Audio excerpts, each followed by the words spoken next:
In example 4, it says one molecule of the product C is formed from one molecule of the reactant A and one molecule of the reactant B. And the initial concentrations of A and B have a common value of A, which is equal to B, which is equal to A moles per liter. Then we can say that the C function is equal to A squared KT over A KT plus 1, where K is constant.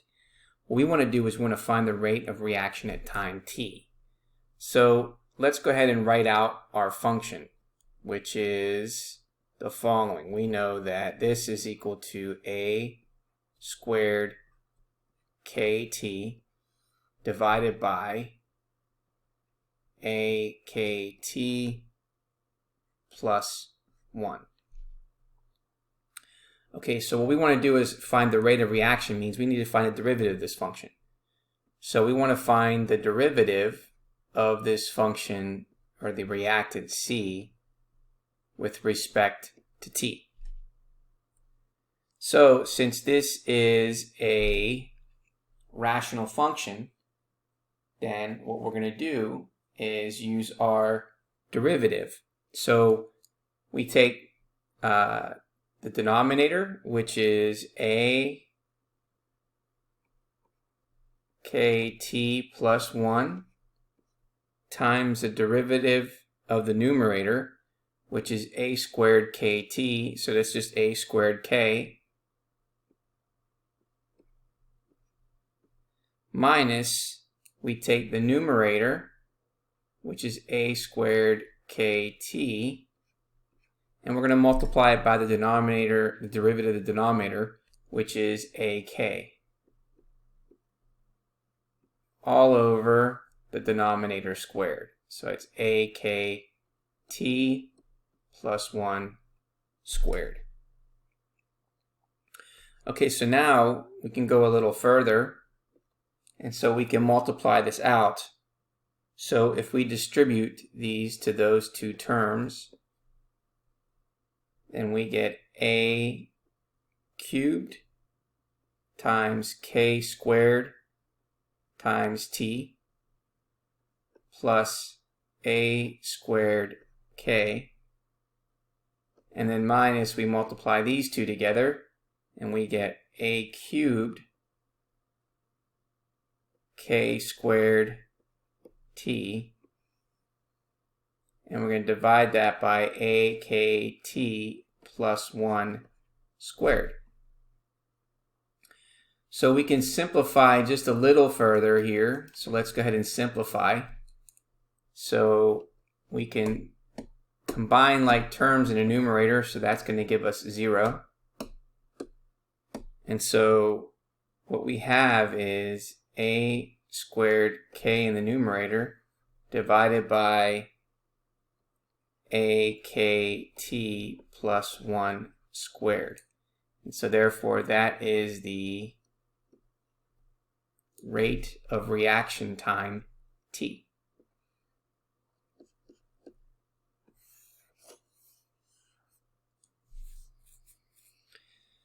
Okay, so now in part B, it says we want to be able to show, and let me go ahead and just move this stuff down here a little bit. Okay, so here in part B, we want to show that if x is equal to c, then dx over dt is equal to k times a minus x squared. Okay, so what that means here is that, okay, well, if we know that x is going to equal c, or the reactant C. Okay, so recall that the reactant is, from the beginning, A squared KT divided by A KT plus 1. And so now we're going to use dx over dt, which is equal to K times a minus x squared. So what we're going to do is we're going to replace this x with this, and we're going to plug it in for this x here. So let's go ahead and do that. We have the following.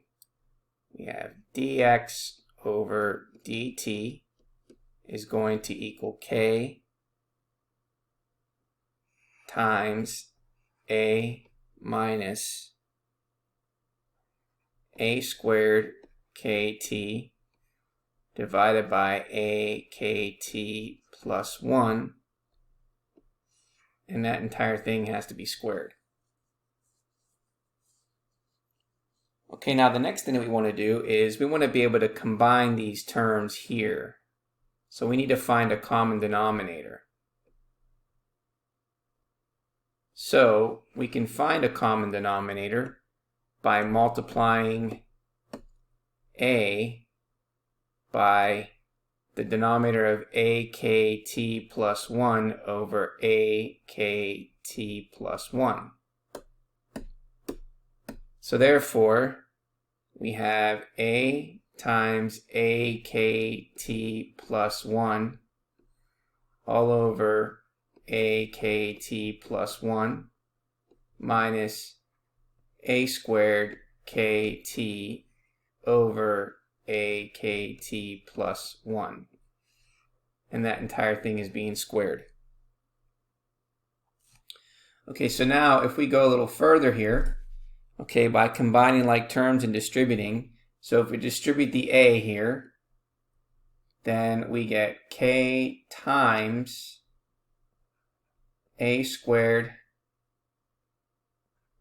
kt plus a minus a squared kt divided by a kt plus 1.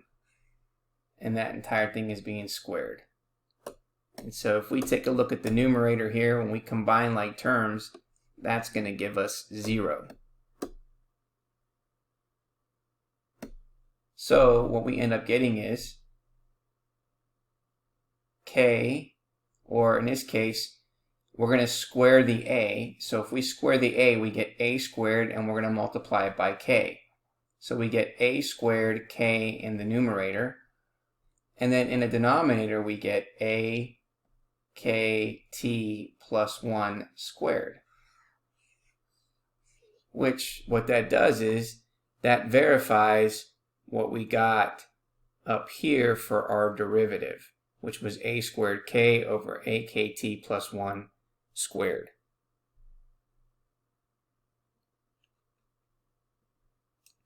Okay, now let's take a look at part C.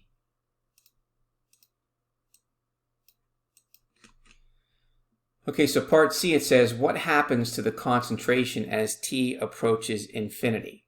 So what it's asking us to do is to find the limit as t is approaching infinity of a squared kt over a kt plus 1. So what we're going to want to do is, when we're taking a limit, we want to be able to multiply by 1 over t here and multiply this one by 1 over t. And then we can evaluate the limit. So if we get the limit as t is approaching infinity, well, in the numerator, we're going to get a squared k. In the denominator, we're going to get a k plus 1 over t.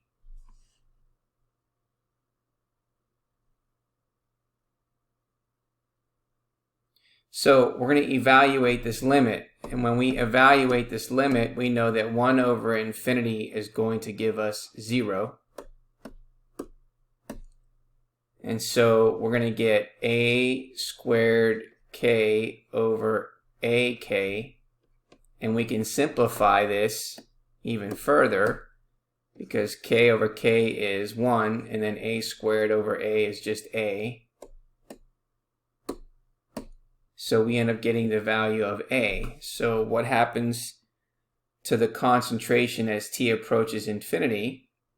Well, the limit is approaching a, and that is moles per liter.